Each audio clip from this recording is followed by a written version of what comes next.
નમસ્કાર. આ વખતની જે સામાજિક વિજ્ઞાનની તાલીમ હતી તેમાં મેં મુખ્ય માસ્ટર ટ્રેનર તરીકેની ભૂમિકા ભજવી હતી અને માળિયા તાલુકાના જે શિક્ષકો હતા તેમને સામાજિક વિજ્ઞાનની 2 દિવસ તાલીમ આપી હતી.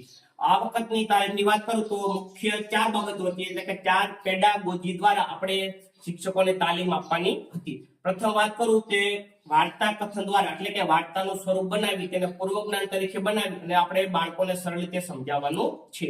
ત્યારબાદ બીજા નંબરનો પોઈન્ટ હતો કે લેસ ટેક્સ્ટ બુક, એટલે કે પાઠ્યપુસ્તકનો ઉપયોગ કર્યા વગર આપણે બાળકોને કઈ રીતે શીખવી શકીએ છીએ તે એક મુદ્દો મહત્વનો હતો.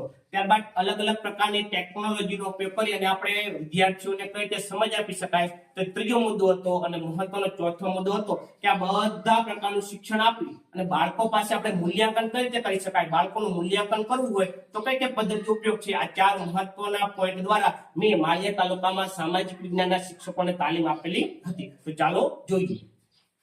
પ્રથમ પેડાગોજીની વાત કરું તો વાર્તા કથન દ્વારા પેડાગોજી. આ મુખ્ય ટોપિક છે કે શિક્ષકોએ કોઈ પણ એક ટોપિકની વાર્તા બનાવવાની છે અને આ વાર્તાનો ઉપયોગ તેમને પૂર્વજ્ઞાન તરીકે કરવાનું છે અને પૂર્વજ્ઞાન તરીકે કરી અને તેમને મુખ્ય પોઈન્ટ સુધી પહોંચવાનું છે. તો એના માટે ચાર્ટ બનાવેલો છે.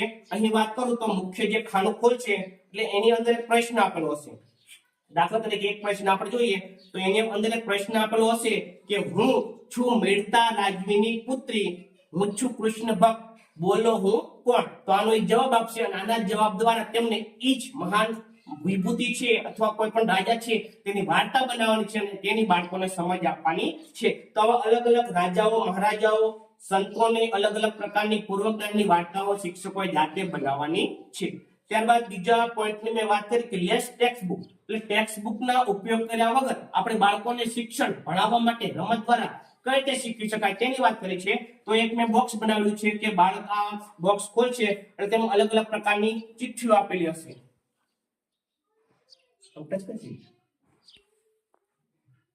અલગ અલગ પ્રકારની ચિઠ્ઠીઓ આપેલી છે. બાળક આ ચિઠ્ઠી ખોલશે એટલે એમાં એક સામાજિક વિજ્ઞાનને લગતો શબ્દ હશે. તો એ શબ્દની એની એક્શન કરવાની છે અને તેના દ્વારા બાળકોમાં જે છે અલગ અલગ પ્રકારનું જે શિક્ષણ છે સમજ અને જ્ઞાન ઉપયોગ દ્વારા સમજી શકશે. બીજું એ કે આના કરતા પણ અલગ અલગ પ્રકારની અભિનય દ્વારા, ગીત દ્વારા, જોડકણા દ્વારા પણ બાળકોને આપણે પાઠ્યપુસ્તક વગરનું અલગ અલગ પ્રકારનું શિક્ષણ આપી શકીએ છીએ.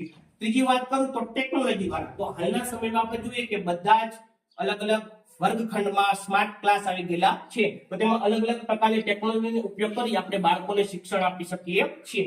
આમાં તાલીમમાં મેં મહત્વના 2 મુદ્દા લીધા હતા કે બાળકોને એટલે કે વિદ્યાર્થીઓને શીખવવા માટે ઉદ્યોગો જે છે, ધોરણ 8માં જે 12મા નંબરનું પ્રકાર છે ઉદ્યોગો, તો તેને આપણે સરળ રીતે સમજી કઈ રીતે શકીએ અને ઉદ્યોગોનું વર્ગીકરણ છે તે સરળ રીતે કઈ રીતે કરી શકાય. તો તેના માટે આ ચાર્ટ બનાવ્યો હતો. તેમાં મોટા કદના ઉદ્યોગો, નાના કદના ઉદ્યોગો, ટચુકડા ઉદ્યોગો, ગૃહ ઉદ્યોગો અને મધ્યમ કદના જે ઉદ્યોગો છે તે કયા કયા છે.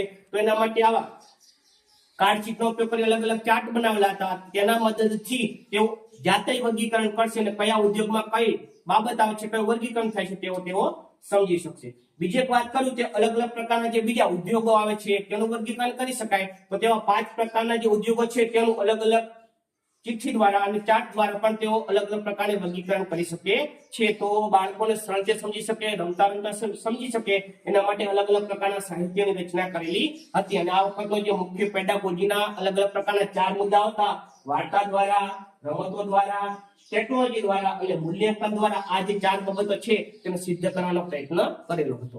આભાર.